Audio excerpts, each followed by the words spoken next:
Last time we had spent time talking about what? I know it's been a long time. We spoke about the story of Osama. What happened with Osama?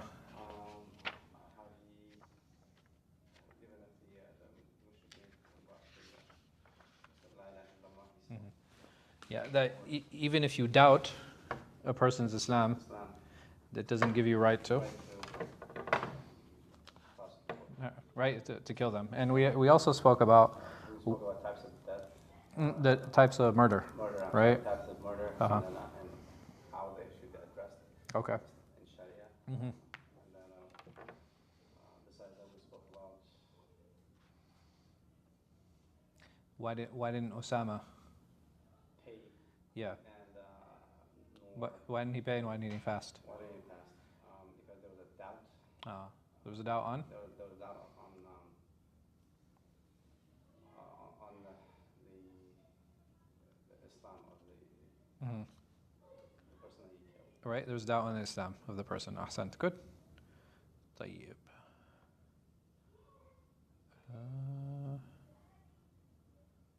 I think that was last what we spoke about. Yep. Right. So today, قال المصنف رحمه الله تعالى. Can you tell them to move, please? وحدثنا شيبان ابن فروخ وعبد الله بن محمد بن أسماء الضبعي قال حدثنا مهدي وهو ابن أيمون قال حدثنا واصل أهدب عن أبي وائل عن حذيفة أنه بلغه أن رجلا ينم الحديث قال حذيفة سمعت رسول الله صلى الله عليه وسلم يقول لا يدخل الجنة نمام. So in this hadith, the Prophet Muhammad sallallahu alayhi wasallam, he says that there was an individual, it had reached them that he was a namam, he was a tail carrier. So what is a tail carrier? Tail carrier? Yeah. So a tail carrier is somebody who he takes a piece of information or a story. Yeah, T-A-L-E. Yeah, not T-A-I-L. No. So, Is it like a messenger, or is it someone who spreads messages? Someone who spreads messages. So what kind of messages? I guess whatever that he can spread it out, like with good or bad. And why does he do it? To get attention, to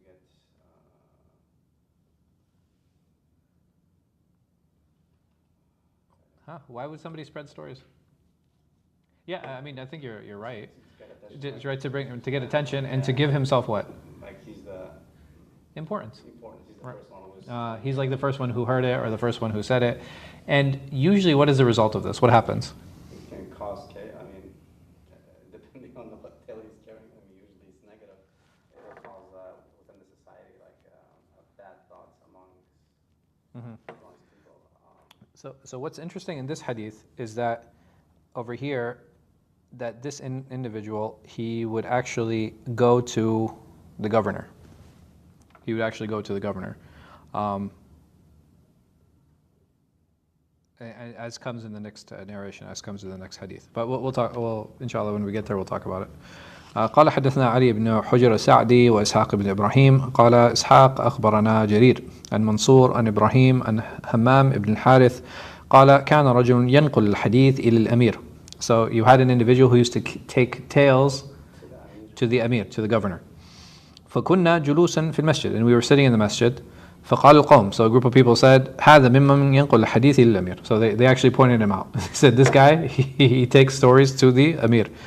قال فجاء حتى جلس إلينا. So he was walking in and they said this is the guy that takes the stories, and he sat amongst us. فقال حذيفة. So then Hudayfa was sitting amongst them, Hudayfa ibn Yaman, very famous companion. سمعت رسول الله صلى الله عليه وسلم يقول, and he says سمعت رسول الله صلى الله عليه وسلم يقول لا يدخل الجنة فتات, right, or قتات, لا يدخل الجنة قتات. So over here he says the bearer of false tales, or the ones who carries false tales, will not enter paradise. So he dealt with the situation very very openly and very directly, without doing what?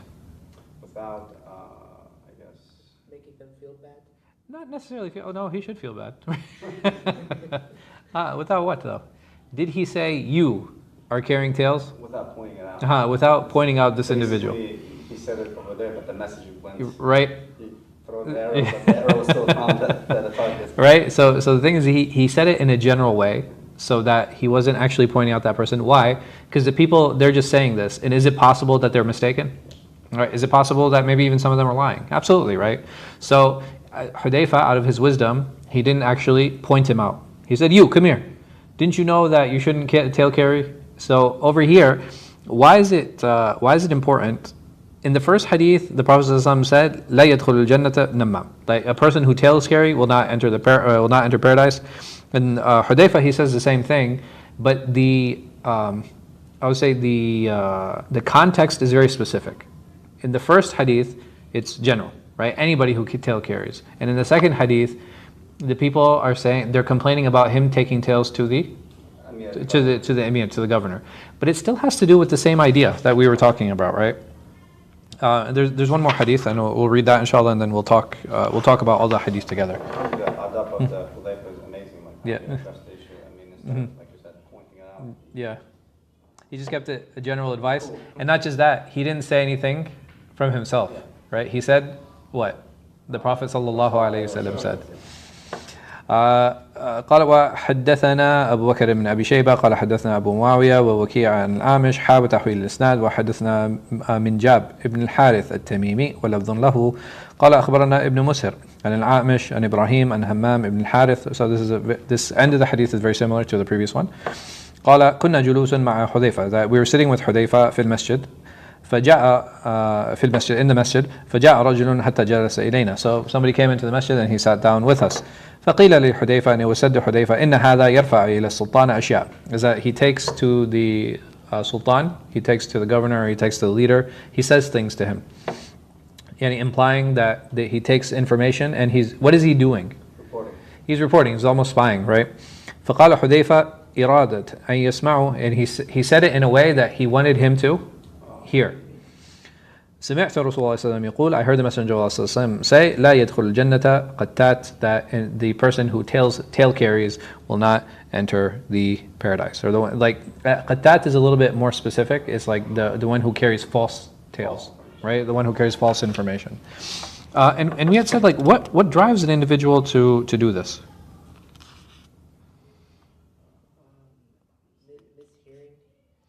Okay, it's possible that they make a mistake, right? It's definitely possible that they make a mistake. But even if you make a mistake and you mishear something, so if you hear... The drive that he gets of, yeah. of causing or getting... yeah. Yeah, the inner drive. It's not just like, it's not sincere, it's right? It's not sincere, yeah. It's a negative action. Right, it's a negative action. And why is it that he does it? Because he wants to? Right, sometimes he actually wants to hurt others. And I think he gets pleasure from it. And he gets pleasure from it, right? He gets pleasure from it, and like in doing it, because he has now, because there are two ways for an individual to feel that he has raised himself, right? What are in general, what are those two ways? So if I want to become better, or I want to, here, let me put it this way. If I want to feel better, what are some ways that I can do that? All right, I can help others, I can increase my skill set, I can gain knowledge, right? These are a lot of things that I can do to better myself. What is the other way? That's a positive way. Opposite. What is the opposite? Hurting other people and bringing other people down, stuff. right? Destroying things. Because I think that by bringing them down, I'm bringing myself up, right? And this is what's dangerous about this. So here you have in this hadith also.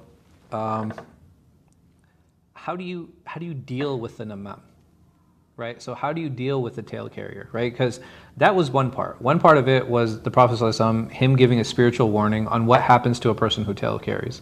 But in this, we also have a practical lesson on how to deal with that person. So what are some practical lessons that we can take away? How Hudayfa dealt with it? Is that what you're talking about? Yeah. So this is, yeah. So Hudayfa, he dealt with it, right? People came to him and they were like, man, this guy's a qattat, or this guy's a namam. I think the smart part about it was, like you said, Hudayfa did not know whether they're telling the truth or not. But he made it in general and made that person as well hear that there's a Mm-hmm. And if he is one of them, you should be, be careful. Mm-hmm. And if it wasn't his words, it was the Isa words. So, mm-hmm. Yeah. Okay, so he's basically, by not putting it on himself, Cautiously addressing right? it. He's addressing it cautiously. I think this is of him learning from the school of Isa as well. So. I think if there was a problem in the community, Sallallahu Alaihi Wasallam would not do the same thing too. He would actually go to the member and and address it generally. He would not point it out. Good. So that shows that he took. He took a lesson from the Prophet Ahsant. So over here, actually, what Imam An-Nawawi does, he quotes Ghazali, and he says there are, I think, 6. Yeah, he mentioned 6 lessons.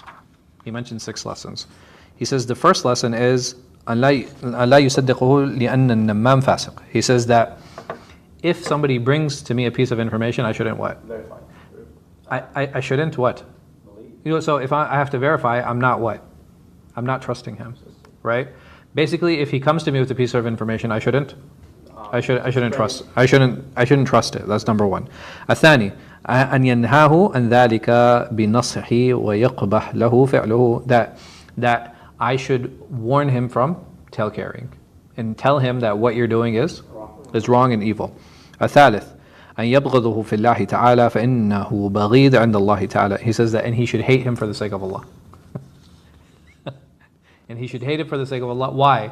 Because doing namima is something that Allah subhanahu wa ta'ala Prohibited. not just, okay, so if he prohibits something, that means how does Allah feel about it? All right, he hates it, right? This is something that he hates, so he's saying because he's doing something that Allah hates, huh? Mm-hmm. Yeah. Yeah, in ja'akum fasiq bi naba'in fatabayyanu. So if if a sinner comes to you with information, then you should verify it. So the other thing he mentioned, he says so that you have to hate him, and it's an obligation to hate this person because he's doing something that Allah subhanahu wa ta'ala hates. He said, fourthly, أن لا يظن بأخيه الغائب السوء. He says that because he's bringing you a piece of information, he might be talking about someone else, right? Don't think bad about that third person. Why? Because it's very possible that what this person is saying is wrong or is a lie. He says, fifthly, أن لا يحمله ما حكي له على تجسس والبحث عن ذلك. That if he tells me something, I should not investigate it. Why? It might open up more sides, it might not open up. Right. So here, and I think this is a good way of putting it. Do I need to verify everything that people are telling me? Especially if I know this person is causing fitna. When do I need to verify? When you see that certain actions actually going on. Oh, so there are other things that I can verify with. Not for like putting that aside. What is the first step? At what point do I determine if this deserves investigation or not? Because we already said that not everything deserves investigation, correct? At what point do I make that decision? If he did something like privately. Even if he says it privately, right? Because a person who is an imam, a person who is a tail carrier, does it matter if he says it privately or publicly? No. Okay. So over here he's saying don't investigate. But are there cases where you guys agree that we should investigate? Yeah. At what point should I investigate? What if the person who's coming to me is trustworthy? I mean, that's a different story, but... That's what I'm saying, right? We're talking about the person actually... Yeah, so no, I'm saying in what situation would you... If it's trustworthy. If the person coming to me is trustworthy, then I should... Look into it. Right, then I can look into it and then I can investigate. But if the person I know, man, like this guy is just always telling stories, what should I do? Let it go. Just let it go and I should ignore it. Or hate it. I'm sorry? Or hate him. Hate him, right? That's what I'm supposed to do. So he says, sixthly, أن لا يرضى لنفسه ما نهى النمام عنه. So basically, if this tail carrier is bringing me something, I shouldn't be pleased with the fact that he's bringing me this information, right? Because sometimes it becomes very natural because we feel like we're the first one to hear about it. So that pleasure that I'm getting, I should also work to remove that from my heart. So these are just some things that he mentions. I think some of them are more easily implemented than others, and I think some of them are a little harsh, right? I can definitely. So I think this is an interesting point, and maybe an interesting point of discussion. Sometimes we hear and we listen that, we should hate the sin but not the sinner, right? How practical is that? Is it possible? It depends, right? So what? Like, what is a situation where that might not be the case? Or what is a situation that might be the case? So, example, if someone murders another person's parent or sibling or wife or husband, how do you think they're going to feel about that person? Can I tell that person you need to hate the action and not the person? No.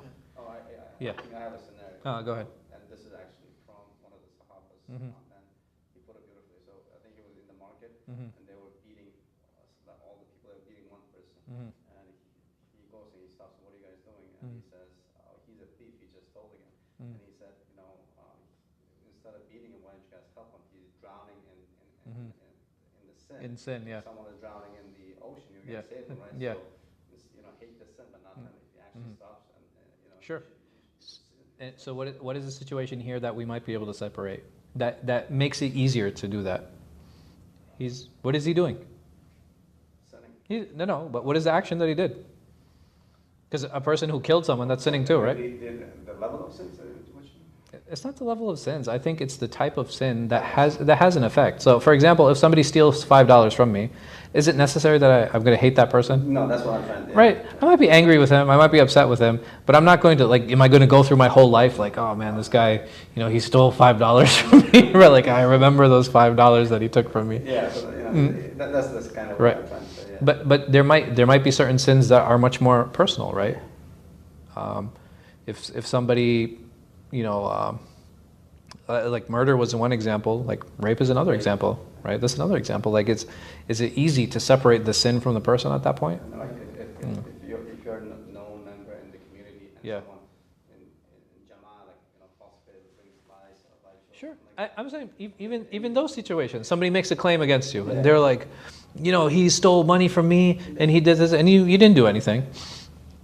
But is it possible that I'll be like, you know what, this guy, he just says all the things. Is it necessary that I hate that person? Not really. Maybe some people would, right? And I can see that. But I'm saying there's more. I think there's more. Sometimes it's a choice, sometimes not, right? Like our emotions can get the best of us. But I'm saying, can it get to a point where I can actively separate between the action and the person? Yes, I can, right? And there are certain actions that we agree that it's very difficult to what? To separate those things, right? We can't, right? There's definitely areas where they're very closely tied together, and it's in that situation, I don't think I can differentiate, right? But maybe lesser things for me would be maybe stealing, somebody yelling at me, maybe somebody hits me, right? Maybe somebody makes a claim about me and says something about me. Those things I might be able to. It's easy to separate and be you know what? No, what he's doing is wrong. I don't know about him. May Allah forgive him or may Allah guide him, right? It becomes easier. But there are certain things, like we said, murder, rape, it becomes much more difficult to separate those things. May Allah subhanahu wa ta'ala protect us and our families. So the fact that the Prophet ﷺ, he's saying that this type of person doesn't enter paradise, what did we say that means? Khalas? He's that's hated by him and Allah. right. So this is clearly an action that's hated by Allah, meaning that a person who tail carries and who causes fitna between people, he is what? He's enemy of Allah. Well, you would say he is not deserving of paradise, right? He's not deserving of paradise. So when the Prophet ﷺ said that he won't enter it, meaning that he doesn't deserve to enter paradise. And this shows us the gravity Gravity of the scale of this sin. And what does this sin have in common with some of the other sins that we had spoken about that talk about not entering paradise? all of them is the scale actually that causes within the, not just within the whole community. Yeah. That's what Right. is uncommon. It's It not causes, like one person or one like, yeah, family. It's literally a whole community. right. It causes distrust in the community, right? It causes distrust in the community, and it causes problems in the community. And we had said this, like if we look at many of the sins, it's very easy to see that the communal problems that those sins cause, and why the gravity of those things are so problematic. So over here, there's basically two levels that are mentioned in these series of hadith that Imam Muslim brings. What are those two levels of tale carrying? One, the Prophet ﷺ says generally, and then the other next two narrations, they talk about what specifically? Specific action, specifically telling that that person itself is.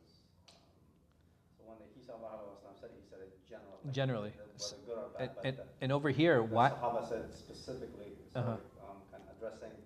So here, let me ask this way: there's general tale carrying, and then the next two hadith, the people are especially mad at this person. Why? Because that's what they love to do. That's what they. That's. The other people who were sitting with Hudayfa's students, Yeah. they were especially mad at this person. Why were they so upset with him? What was he doing that was different? What was the level of fitna that he was causing? He was taking it to the Amir. And why? So why is that a bigger problem than people just kind of talking amongst each other? I mean, you're taking to someone who can actually make good decisions, Right. correctly. So there can actually be a judicial consequence for what happens, right? If you're going to the Amir, you're going to the Sultan, there can actually, the police can actually become involved, and you will get in bigger trouble than if you just had people It's not within talking you, about it. Yeah. It's not within you, or did you hear this? Did you hear this? It's actually Yeah. him taking directly and kind of snitching, I guess. Yeah, absolutely. So like there's a direct effect that can happen to you, and it can hurt you or your family, right? Versus, and again, can it cause problems in the community? Yeah, maybe some people might not be friends with you, or maybe people stop like dealing with you or interacting with you. But taking it to the authorities, you've now taken it to the next level, because there's actual consequences that can happen, either whether they be financial or jail time, or or flogging, or whatever the case might be. I'm sorry? A harm can be caused. Yeah. Right. There's a direct penal harm, or a judicial harm that can happen to that individual. قال حدثنا أبو بكر بن أبي شيبة ومحمد بن المثنى وابن بشار قالوا حدثنا محمد بن جعفر عن شعبة عن علي بن المدرك عن أبي زرعة عن خرش بن الحر عن أبي ذر عن النبي صلى الله عليه وسلم قال ثلاثة لا يكلمهم الله يوم القيامة. That there are three people who Allah subhanahu wa ta'ala will not speak to on the day of judgment. ولا ينظر إليهم, and He will not look toward them. ولا يزكيهم, nor will He praise them. وَلَهُمْ عَذَابٌ أَلِيمٌ, and they will have a painful torment. قَالَ فَقَرَأَهَا رَسُولُ اللَّهِ صَلَّى اللَّهُ عَلَيْهِ وسلم ثَلَاثَ مِرَارٍ. So the Prophet sallallahu alaihi wasallam, he said this 3 times. He repeated this 3 times. قَالَ أَبُو ذَرْ خَابُوا وَخَسِرُوا. So over here, he said they failed and they lost. مَنْ هُمْ يَا رَسُولُ اللَّهِ? Who are these people? الْمُسْبِلْ وَالْمَنَّانِ وَالْمُنْفِقْ سِلْعَتَهُ بِالْحَلْفِ الْكَاذِبِ. So over here, He ﷺ said, they are the dragger of the lower garment, the recounter of obligation, the seller of goods by false oath. So over here, the musbil and the mannan, right? So, and then munfiq sil'atuhu bil half al-kadhib. So basically, you have this person who drags his lower garment, and we'll talk about what that means. And then he says, and the mannan is the recounter of obligation, right? Huh? What is that? And we'll talk about that, inshallah. And the seller of goods by false oath. So I think the first thing we'll talk about is the beginning of hadith, like what is it that the Prophet ﷺ means by those, and then we'll break down each of these individually, inshallah. So over here, the Prophet ﷺ said there are 3 who Allah subhanahu wa ta'ala will not speak to on the day of judgment. So basically, He will not speak to them, He's not going to look at them, right? He's not going to praise them in any way, and they were going to have a painful chastisement or a painful punishment. What is basically the Prophet Muhammad sallallahu alaihi wasallam saying about these 3 individuals, these 3 people? That on the day of judgment, what's going to happen? They're going to be ignored. They're going to be ignored. why is that so? Why is that so terrifying? Maybe it's because, like, just like, first of all, you're getting ignored by your Lord, and then the second thing is that you're also getting a paid punishment. So you know those two things. So there's a punishment that is written for them. There's a punishment that's written for them, and the fact that Allah Subhanahu wa Taala is ignoring them. So here, just imagine on the Day of Judgment, Allah Subhanahu wa Taala is addressing the individuals. There's hisab that's going on, and there's a complete group of people where He Azza wa Jal is just not giving them any time. He's not giving them any attention. How are those people going to feel? Huh? They're going to feel terrified. They're like, all of these people are going forward. It's like, I don't know if you guys have ever experienced this, but you're like, you're called to the principal's office, and there are people who are going in and out, and you're just sitting. Right? Either there are people who are coming in and out of it, there are people who are coming in and they're leaving, and there's another person, and your name is not being called. We don't know. Why? You don't know, and not just that, because all of these people are going, what is happening in your heart? What's going to happen to you? Right? You're like, man, these people, they're getting dealt with very quickly. What is going to happen to me? Right? What's going to happen with me? So, and that's part of the punishment, right? That's part of the punishment. The fact that Allah Subhanahu wa Taala is ignoring these individuals, right? That's one main part. And they know for sure what? They know for sure that they're not going to be, they will be ignored. Right? They know for sure that, not the ignoring part, they're going to be what? They're going to go to Jahannam. Right? They're going to be punished. They know for sure. They know that what they did was wrong. Right? Like I said, like you're sitting outside the principal's office, you know for sure that what's going to happen. There's going to be a punishment. But you don't know what that punishment is. And the longer you have to wait, the more you feel about what? The more painful it gets. Right, the more pain, right? So the more pain why? Because you're constant. Punishment is It's the waiting.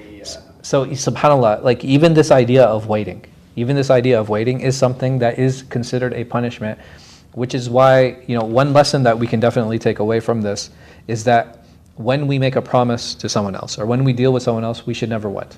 Break it. Not just that, even before that. We shouldn't keep them waiting. Right? When we keep people waiting, it is a type of what? Right? It's a type of punishment. It's a type of punishment. If I make a decision, if I want, so if there's any situation in our life where there's a yes or no, I should do my best to what? Give a time frame and submission for a time frame. Give a time frame. Give a time frame. And is a time frame later? It's like if you get an argument with your wife, let's talk later. When is later? Later, I tell people this all the time. Later is not a time. Right? If someone wants to talk, I say, I will talk to you tomorrow at 6 p.m. I need a time. Right? So if I'm talking to anyone, and if anybody needs, like if anybody wants to talk, I might not be ready to talk, and that is fine. Right? There's nothing wrong with that.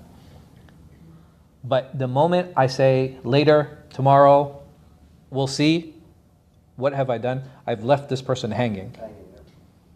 And leaving things hanging, what happens with the other person is a very parallel situation here. That you feel, when I don't know when something is going to happen, I get what? It's nothing worse than that. Right. No, I get anxiety. Anxiety, yeah. Right? I mean, this is a very natural response that we all have. Like we get anxious and we get anxiety because we don't know when it's going to happen, when we're going to discuss it. And what happens is that if there's somebody I want to talk to about something, and he just keeps pushing it off, in my heart, I'm constantly going to be like, okay, well, when are we going to talk about it? I'm going to kind of be around that person, hoping that that they're going to bring it up or they're going to discuss it. What I've essentially done is I'm punishing that person. And doing that without right, what do we call that? We call it dhulm, right? We call it oppression. So that if I want to know what a type of oppression is leaving people hanging is a type of oppression. Why? Because I have the ability to tell them yes, or I have the ability to tell them no, and that's fine. And there's nothing wrong with that. Do I have the ability to do everything? Absolutely not, right? Like I'm a human being. Allah Subhanahu wa Taala has created me weak, and I'm limited in what I can do. I'm limited in what I can perform. I'm limited in the things that I can do. And if I understand that, then I should be courageous enough to tell somebody no. It's very simple. And some people might be like, oh, well, this person wanted this, or they were trying to do that. What is the advantage when I tell somebody no? Just cut it off right there. Well, for me, but I'm saying if you come to me and you're like, hey, can I borrow your book? And I say no. What can you do? I can look other options. You can look at other options. But if I don't tell you no, you're going to keep what? You're going to keep waiting for me. You're going to keep hoping and you're going to keep waiting. But the moment I tell, and people don't understand, like sometimes when I say this, I say no is very empowering for the person answering and for the person receiving the answer. Why? Because that person can pivot. And that person can look at what their other options are and learn and see how to make other decisions. So here, what is one of the biggest adab? For waiting for Allah subhanahu wa ta'ala. Because they don't know when Allah subhanahu wa ta'ala is going to deal with them. And the longer they have to wait, the more anxious it becomes. So when the Prophet Muhammad sallallahu alaihi wasallam says وَلَهُمْ عَذَابٌ أَلِيمٌ, that they have a painful punishment, the punishment is twofold. What is that painful punishment? The waiting, and then when they actually are punished. And may Allah subhanahu wa ta'ala protect us from that. So over here, the first person that the Prophet sallallahu alaihi wasallam, he says, al-musbil, yani the one who drags his lower garment. This is talking specifically about those like ignorance, arrogant, or people. Over here you need more hadith to help explain this, right? So I think we have a few more. So we have two more. Let me go through them, inshallah, and then maybe they'll help explain. There's a supporting hadith to that. Yes. That's why like he's talking specifically, because there's people actually, there's some culture they wear long. Yes. So and those are things we need to express. Like we need to talk about that. Right? What is it that the Prophet ﷺ actually meant?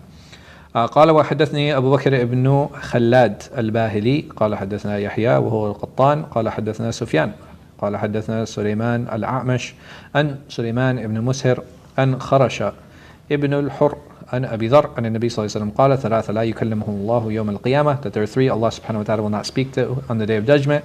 المنان الذي لا يعطي شيئا إلا منه, that a mannan. So who is the mannan? An individual. He gives, whenever he gives something, he keeps reminding the person that he did something for that, he did a favor on them. وَالْمُنْفِقْ سِلْعَتُهُ بِالْحَلْفِ الْفَاجِرِ, so an individual who sells something on a false oath. Like this is genuine 100%, like this is like I swear by Allah, this thing, it's going to last you a lifetime, right? And then tomorrow it breaks, right?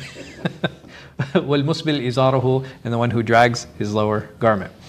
قال وحدثنيه بشر ابن الخالد قال حدثنا محمد يعني ابن جعفر أن شعبة سمعت سليمان بهذا الإسناد وقال ثلاثة لا يكلم الله ولا ينظر إليهم, that there are three individuals who Allah subhanahu wa ta'ala will not speak to, ولا ينظر إليهم, he will not look toward, ولا يزكيهم ولهم عذاب أليم, that these individuals will they will not be absolved, Allah subhanahu wa ta'ala يعني will not free them, وَلَهُمْ عَذَابٌ أَلِيمٌ, and they have a painful punishment. So it's a little bit of changing in the wording. And there's the next set of hadith talk about different groups of people, so I want to focus on these three. So the mannan, so the musbil, I think that's the first that we have to talk about.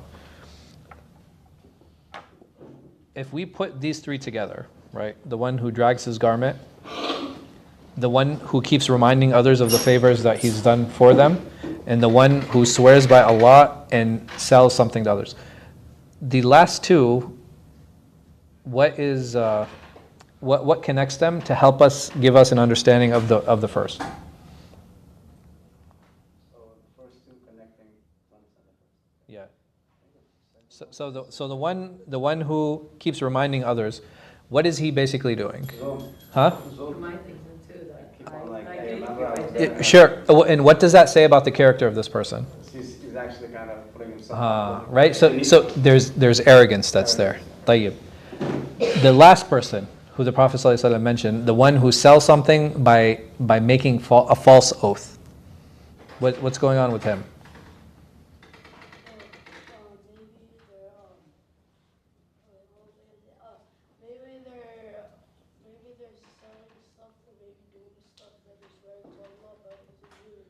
Essentially, what are they doing? Huh, Fahmi? Scamming? Oh, they're scamming, right? So that individual is actually lying. The one who drags his garment, why did the Prophet ﷺ introduce that into these other two? I think of the way that they represent themselves. Meaning, like, Okay, actually, ahsant. you ever seen how they walk and talk So- in general, like how they're So the last, characteristics, I think, of that. okay, so the last two are characteristics, right? So what does a physical dress have to do with these last two, like a I think expression of characteristics? If I'm not mistaken, like the third one specifically, I mean, he doesn't care as long as it benefits him. There's no fear of Allah. So that Yeah. means like he's putting, like you know, Not it's the same thing. If you think about it, why am I willing to cheat someone else? you're not scared of. Well, I don't fear Allah. There's no doubt. Yeah. But I'm saying that's definitely part of it. But how do I feel about other people? I think other people are less. Why? Because if I felt that they were equal or better than me, would I cheat them? No. No. I only cheat people who I what? Think that they are less. That think are less than me. طيب. So these last two, what is the correlation? We'll find that an individual, we said that he was arrogant. In the last one, this person is also arrogant. طيب. So that means that the first thing also has to do with arrogance. I think it's like saying like, he doesn't know I can get away. Like Exactly. No, this person is less than me. Like, I'm saying this person is less than me, so I can take advantage of him. Or it's okay. He and sometimes we do this. It's like, man, you just took advantage of. It's like, man, he has money, meaning that I actually feel he deserves that I take advantage of him. And what does that say about me and my nafs? That I'm arrogant, right? Because I think Allah subhanahu wa ta'ala has given me that I have the ability to take advantage, so I should take advantage of others because they're all lesser than me. Fahmi, do I need to take that? No? Okay. So that these individuals are less than me. So if we said, okay, the second one and the third one clearly have to do with arrogance, that gives us an insight that the first one also has to do with arrogance. And how do we know this? We have a very clear hadith in Sahih Bukhari. The Prophet Muhammad sallallahu alayhi wasallam, he said, "Man jarra thawbahu khuyala, fala yanzuru Allahu ilayh." That an individual who drags his garment out of arrogance. And the Prophet ﷺ says it very clearly. The one who drags his garment out of arrogance, then Allah subhanahu wa ta'ala will not look toward anything different than this. No, it's the same thing. It's the same thing. And guess who came to the Prophet ﷺ complaining? Abu Bakr. No, not Abu Bakr. He says, Ya Rasulullah, ana ajur thawbi. He says, I drag my garment. I drag my garment. And he says, you don't do it out of khuyala. He said, you're skinny. You're skinny and you're weak and your garment falls. That's why you do it. So here, can I take the hukm here? Can I take a ruling here that if I have a long garment that it's not permissible? No. It's a condition. What is the condition? There's a condition, right? So here, what is the ruling on having a dragging garment? It should be like above your ankle. Are we reading the same hadith, aren't we? We just said Abu Bakr did it, yes or no? If you're dragging it like out of arrogance. If you're doing it out of arrogance. That is the condition. Meaning that if I'm dragging my garment and I'm not doing it out of arrogance, it's permissible, it's fine. Because the Prophet ﷺ, did he tell Abu Bakr like, no, you need to do a better job? Right? And if it was haram, would the Prophet ﷺ have allowed him to do it? No. He would have corrected him right there. He'd be like, no, absolutely not. He's like, he would have said, if he came to him and he said, Ya Rasulullah, I dragged my garment, the Prophet ﷺ said, well, this is unacceptable. You have to figure out a way to keep it up. But he didn't tell him that. He said, you don't do it out of khuyala. He said, you don't do it out of arrogance. Showing us that having a dragging garment is permissible. What is not permissible? Arrogance. Arrogance. Ahsant. Like showing, like at weddings, like you're customizing it with gold. And I can't customize my clothing? I know, like I mean. I can't wear nice clothes? No, I mean like if the dress already looks good or maybe the clothes look good. Who decides what looks good and what doesn't? The person. The person. Right? So I can dress up my clothes as much as I want, right? I can look as nice as I want. And is that haram? No. When does it become haram? And that's a discussion for israf. Showing it off. No, even showing off. Because there's the Prophet sallallahu alaihi wasallam. He was speaking to one of the companions, and the companion, he said, Yani, well, I love to have a nice dress, Ya Rasulullah. And how did the Prophet ﷺ respond to him? There's nothing wrong with that. Then he says, "Inna Allah jameel." Allah likes Jameel, and yuhibb al-jamal. That Allah subhanahu wa ta'ala is beautiful and He loves He loves beautiful things. So, how do I define israf? Number one, if I buy something that I can't afford, if I buy something that I can't afford, is that israf? Yes. طيب, if I buy something I can afford, even if it's a $6,000 suit, but I can afford it, I have money, is it permissible? Yes. Why? Because I can afford it. طيب. Secondly, I can afford it and I have the money, I buy the $6,000 suit, but I don't feed my family. Then it's not permissible. So what is the first condition? The first condition is it has to be something I can afford. And secondly, it has to be something that doesn't take from the rights of others. Ahsant. Right? So I have to make sure that Allah's rights are being preserved, and I have to make sure others, right? I have to make sure the rights of others are being preserved. And what is the third? What is the third? How do I determine israf? How do I determine extravagance? The third one, right, is my personal gauge. Because sometimes we can go into a store, or sometimes we can go, I can afford it, I'm not taking anybody's rights, but when I look at the price, what happens? I feel kind of disgusted. Yes, you're like, man, this is. At that point, I should what? I should stay away from it. So, I haven't taken Allah's rights. I haven't taken anyone else's rights, but my heart is telling me no. So what should I do? I should stay away from it. So these are the three gauges that Allah subhanahu wa ta'ala has given us to help us determine if something is israf or not. I think we'll stop here, inshallah, because it's almost time for that.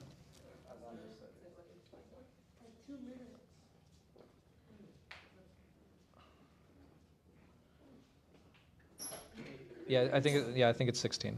That's what yeah. We'll stop here, inshallah. Wallahu a'lam, sallallahu ala khayri khalqi nabina Muhammad wa ala alihi sahbihi wa sallam. Inshallah, we'll continue with the next set of hadith next time, bi'idhnillahi ta'ala. Jazakum khair. Amin.